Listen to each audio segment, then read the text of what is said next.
Doesn't matter why they're dressed as a tiger, have they got my leg? Hi, I'm Chrissy, and today I want to talk to you about Monty Python's and the Meaning of Life.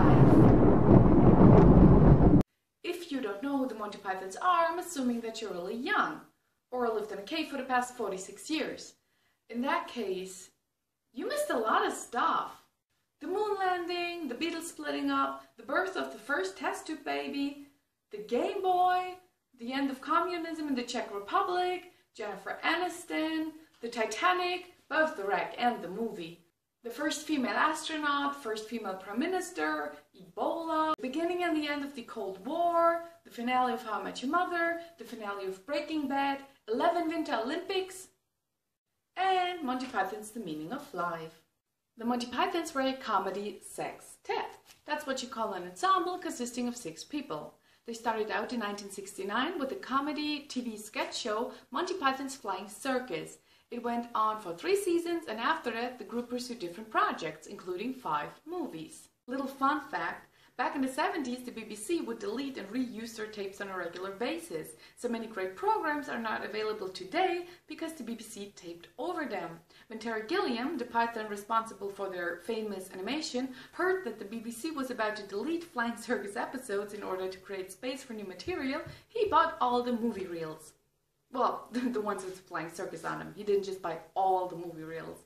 The Pythons are considered comedy icons. They start out with a regular setting and then slowly build a joke up to a bizarre situation.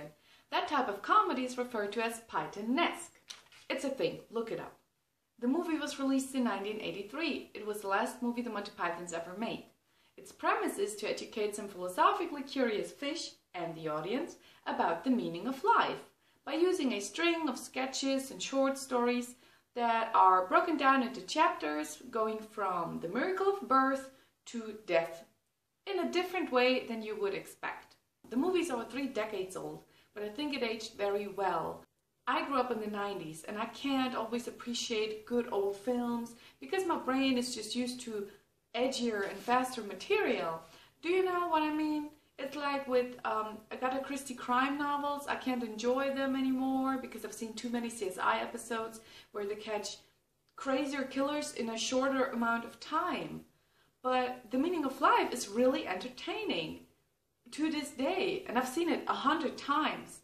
And also the old school special effects, they're very well done and they fit perfectly into this silly movie.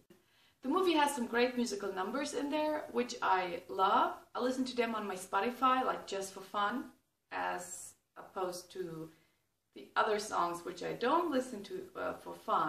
You see a nude backside of an elderly John Cleese and quite some bare-breasted women. So even if you don't like anything about this movie, at least you got to see some tits.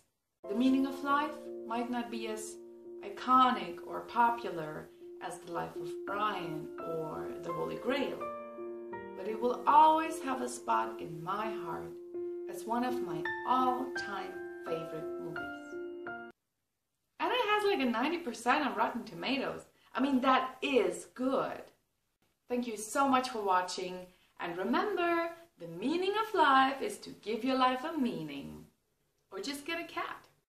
Ah, I see you got the machine that goes ping. That's my favorite. You see, we leased this back from the company we sold it to. That way it comes on the monthly current budget, but not on the capital account.